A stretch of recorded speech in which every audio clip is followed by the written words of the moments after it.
Hey, this is Professor Lilly, and I wanted to welcome you to our fourth and last module, Module 4 on freedom of speech. And before I have a bunch of prompts up here of some of the prevailing issues that we're going to be reading about this week, and then you're going to be talking about in the forum later. And I just wanted to, before I get to those, I wanted to scroll down and I mentioned this, I do believe, in my email, that the biggest difference between this and the previous weeks is that, and I apologize. The earlier, a couple weeks ago, I noticed there was a weird disparity in the weeks, and the weeks kind of got off by accident. Like I just the dates were wrong, which is why in the previous module, in module 3, it had the due date for the essay being the 15th, which was obviously a week late, even though we were already at the end of the third week for that module. And that was just an oversight for somehow in these dates here, I just dropped a week.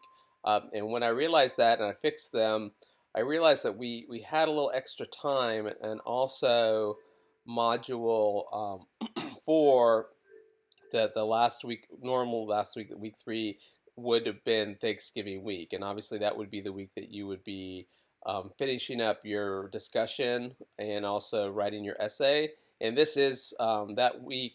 I think starting on Wednesday is an official break, right? So I really shouldn't be assigning or expecting anything at that time. So it just made sense to make this week or this module have a fourth week to it. I apologize for all the sounds. We have a new puppy who loves to bark, and my daughter's doing music lessons. I'm just gonna try to get through it because there's too many people, too many pets in this house.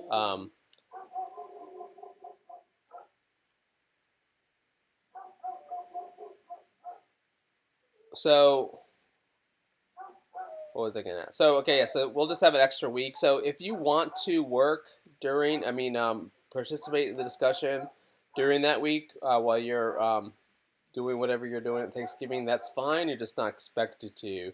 And so we have an extra week after Thanksgiving to wrap up the module, and that's why in this one toggle here is where the discussion will be started a few weeks earlier, but it will exist here.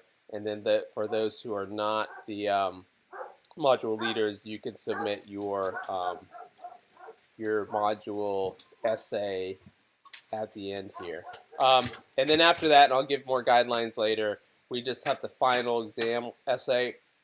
And in this one, like I said, I'll talk about more later, but it's a much longer format essay, and you're really choosing one or two issues from the whole semester to really hone in on and have some in-depth analysis.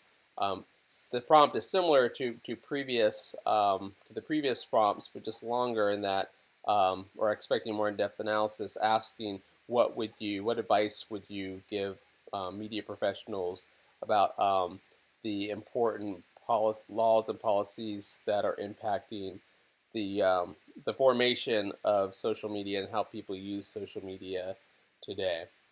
Okay, so that's all I wanted to mention about just a slightly different format.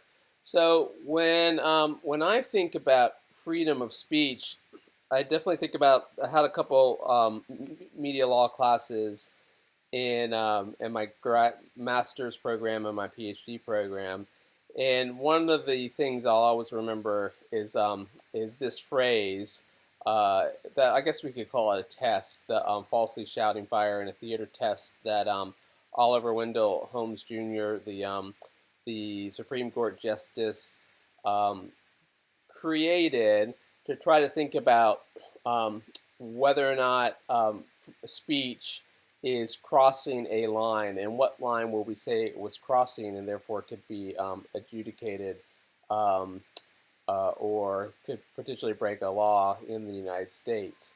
And so that test for a long time was that speech was presenting a clear in present danger. So the speech itself, such as yelling fire, like falsely yelling fire in a crowded theater, where people would panic and therefore then people would get hurt. And so if you're if your speech is pushing or inciting something to the level where it's causing people where they very likely could be ended up hurt, or in certain cases, if, for example, I was posting the instructions of how to make a nuclear bomb on the internet, right, and someone could take that and actually make a nuclear bomb, then that could be a huge threat to society, and it would make sense that the FBI could come and get me for that.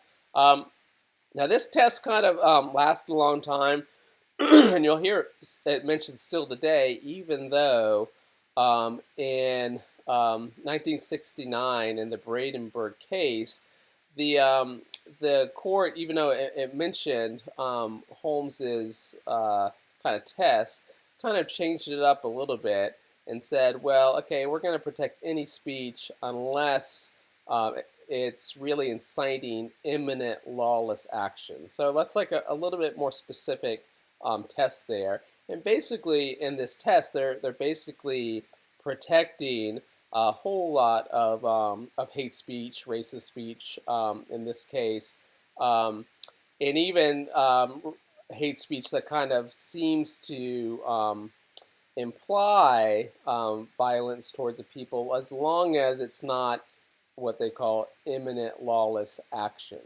And so this would be the new definition, excuse me, that applies still to today, and we're dealing with in a lot of the hate speech on social media that I'll talk about in a second. So, but this becomes, aside for Congress's attempts to limit indecency, specifically pornography on the internet, when it comes around to the 90s. Aside from that, I mean, this is kind of one of the last cases in kind of deciding, well, how are we going to define what's free speech and what goes beyond that for the federal government? And for a long time, and I think I was getting my degrees in the mid 1990s mostly.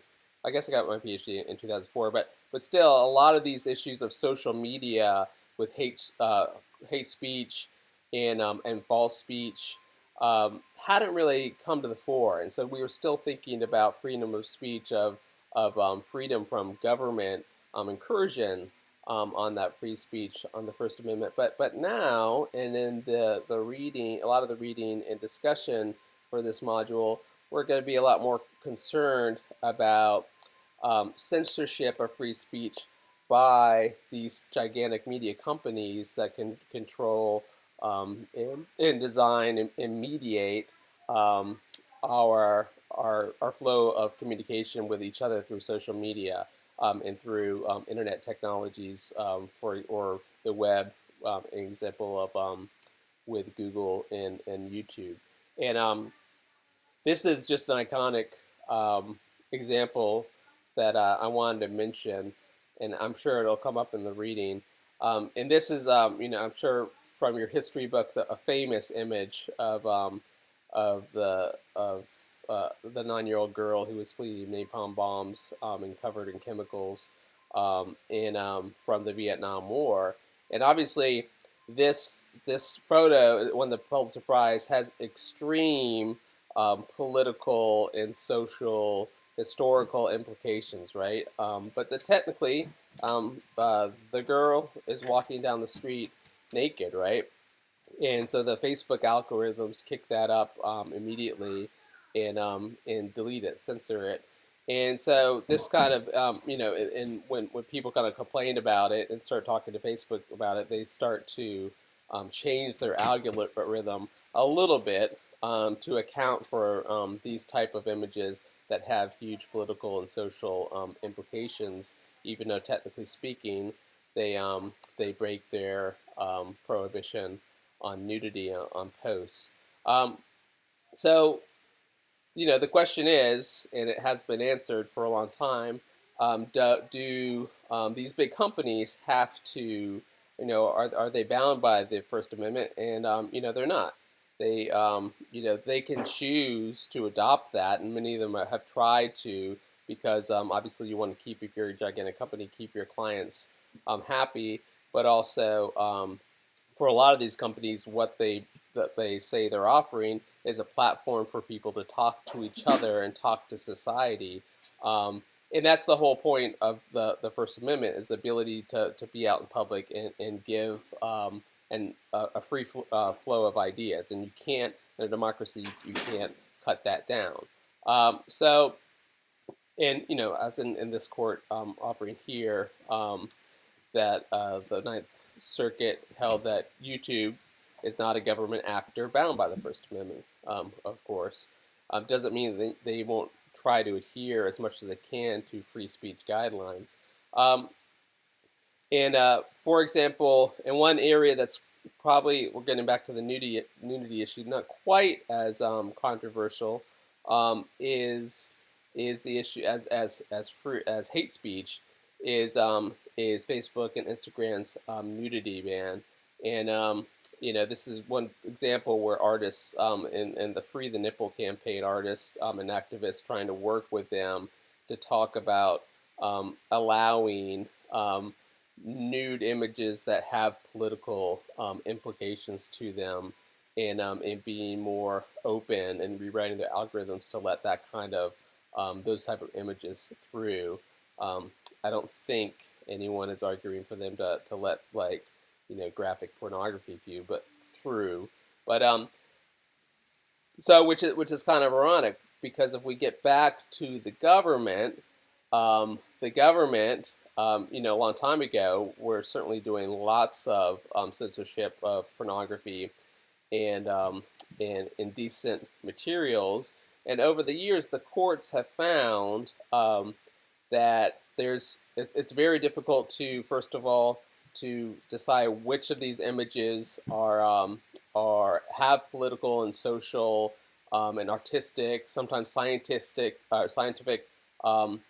merit. You could think of, there certainly used to be textbooks that were banned because they show how human reproduction worked. And there's obviously a huge value in having that information out there and not censoring it. And so what we have here in the issue of so an obscenity being the word that means any kind of indecent material that is not going to be given First Amendment protection for whatever reason. And the reasons back in the day being not so, basically because we say it is it's depraved type material or immoral material. And then in the 50s and 60s, we have a series of 3 cases. The Roth test that brought in the community standards, and then the Brennan case that brought in, made the definition of what we're going to say is obscene, so not having protection versus okay, becoming a little bit more complex, so a much kind of robust test. And then, so for example, C here, materials ugly without redeeming social value. So we start to get like artistic content that has nudity in it, or sexual contact in it, and novels that would have depictions of sex in it, and scientific value as well. Those type of materials would now have First Amendment protection. So with these rulings, you also have things like Hustler and Playboy magazines and pornographic films now being able to be shown, at least in certain parts of certain cities, because of the community standards aspect. And then finally, the Miller test being what we today have the full test that is still used today, and now they really fleshed it out here. So the work taken as a whole lacks serious literary, artistic, political, and scientific value. And then up here, applying the community standards. So kind of recognizing that what might be okay in inner city San Francisco or New York City or Atlanta or wherever. Um, maybe in a rural community, they would be able to have a little bit more, saying, okay, we're not going to have back in the day, a pornographic video store in our community. So the Miller test becomes how the courts adjudicated these laws in the mid 1990s that Congress came up when they started realizing we at this point we're starting to have the internet technologies and the World Wide Web becoming more and more widespread, and we have the Clinton administration actively trying to encourage that, recognizing the importance of internet technologies and all sorts of businesses and areas. And of course, people recognizing that there's a whole lot of pornographic material up there. At that point, not so much on websites, but the pornographic websites were starting to come out. And then prior to that, we have listservs and other internet technologies that had a whole lot of pornographic materials. And of course, Congress trying to step in with the Communications Decency Act, saying that we're not going to allow any websites to have any sort of indecent pornographic material at all, unless they can prove that they are not allowing any minors in there. And at that time, there was no technology at the time. I mean, you could say, "What's your birth date?" And that didn't satisfy the CDA legislation. So then we have the case that you're going to be reading about, Reno versus ACLU, challenging the constitutionality of this according to freedom of speech and of the press, and the courts, the Supreme Court applied the Miller Act, saying that you cannot deny adults their First Amendment right to all of this material, a lot of it that might have artistic and scientific and literary merit, and so we're going to strike that down.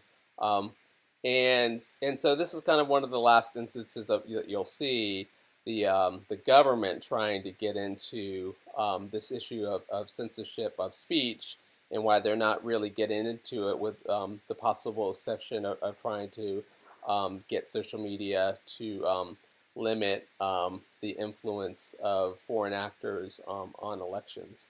And so this is where we are today. We're back to, or we're again at the spot where it's all about these huge communication infrastructure controlled by these private companies, and those companies trying to deal with these issues of hate speech and issues of false claims and foreign actors coming in and trying to influence Americans on issues such as elections. And then this is a great topic for wrapping up all the modules, because other content and other modules are implicated, such as issues of privacy. So you have so much of your life that might or might not be in social media. Sometimes you might not even realize it. So this is just one of many examples. We have some students, cheerleaders at a college who, and it's unclear to me, I've read a couple articles, if they knew they were being recorded singing a rap song that had the N-word in it. So the context is a little bit blurry, but certainly offensive, no matter what. And the students being suspended until an inquiry is done about that speech. So certainly there's all sorts of speech that you could be thinking is quasi-private, and you're trying to perhaps have a conversation with other people, and you might not know exactly what your take on it is, and you're trying to figure out how you feel like a social issue. So a free flow, and sometimes that could be taken in certainly as a private entity, this college, or Loyola. If Loyola found out that I was saying something on Facebook that they felt like was offensive, has the right to, again, this is not the government. Loyola is not the government to say, well, you used your right to free speech, but we don't like this speech, and we're going to do something about it. And a lot of the companies are struggling. So Reddit, for example, has always, especially with Facebook, Instagram, YouTube, trying to, crack down, especially on issues of hate speech and accurate speech, has had a reputation for authenticity and allowing for this type of thing to happen. And we have the well chronicled. Let's see, where is it? Instance where they have shut down several communities. And this particular community, so let's see, what does it say? Okay, so that they were infamous for saying that the Clinton administration campaign were, and even Clinton herself, were trafficking child sex slaves. I mean, this is similar to the QAnon claims, and then they come out and they say, well, the biggest issue for them was a little bit less what they were saying, but also because they were publishing private information. They were they were looking up telephone numbers and address of former members of the Clinton campaign and publishing them. So pretty big breaches and scary breaches of privacy, or at least granted, a lot of that information you can find in public databases, but kind of seeming to incite some sort of violence on these individuals. And so, at this point, Pandora's box is open, and the First Amendment doesn't come into it in exactly the same way as we used to think of it, because the government is not the kind of arbitrator here or the censorer here. It's these gigantic media companies that where people go to communicate openly, often about very controversial issues. So I'm going to wrap it up there. And the assignments pretty much go in the flow that I was talking about, or that I went through in these prompts. We have the big case, Reno versus ACLU, and then this nice freedom of speech overview to get you going. And then I've broken it up into kind of different areas. I would like to note a couple things. So we've already talked about the FCC a lot, so I put that in there as optional. And I've tried to designate a fair amount of materials optional, because there was just so much in there. I mean, this is such a big topic, and so you are also free to go and do additional research and note that either in your essay and in your discussion replies, and please let the other students in the discussion know about additional resources that you can find, and refer to them, link to them in your articles or in your replies in the discussion forum. So that I can see them and that other students could be aware of them, because these resources are just those that I chose that seemed interesting. We don't get so much into libel, but obviously in libel there's all sorts of ways you can libel. So for a long time the courts has recognized that libel doesn't necessarily just mean mentioning something in a print publication. So I can libel someone potentially on Facebook. Now, generally by saying something completely false about them. Now, the courts aren't going to allow something that's obviously, that I might say about someone that's a hyperbole and or opinion.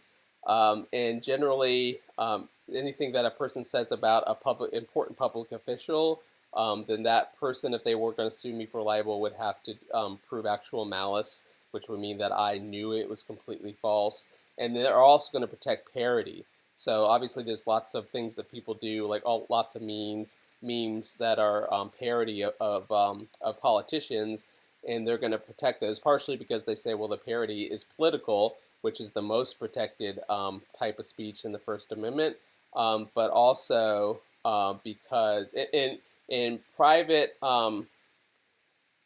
companies do recognize that, and there is a limitation to terms of what they could do in terms of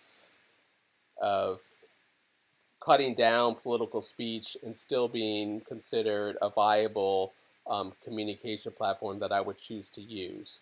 So, which is one reason why, in terms of politics, at first Facebook and YouTube were very, probably Facebook more so than YouTube, very unwilling to censor people, and until they really started to get into a lot of claims that were completely untrue, and users saying, look, we need you to step in and say something about so many untruths being going back and forth. But still, even then, the regulation has been very negligible as we get down to the bottom here. And then hate crime, again, except in very extreme cases where there seems to be imminent incitable violence, the government or the courts have said the government needs to step back on that. So issues of cyberbullying and hate speech are now in the area of Google and Facebook and Reddit to try to figure out what they're going to do and what are their community standards and their values that they're going to try to uphold. So, and again, there's a lots of articles here that are tagged as optional, just because I didn't want you to feel like you were completely overwhelmed. Certainly, I don't expect you to read every word. I do want you to kind of get into these topics and help feel like you have a decent handle on them by the time we get to the discussion. So again, this week is all about reading. Next week you should still be reading.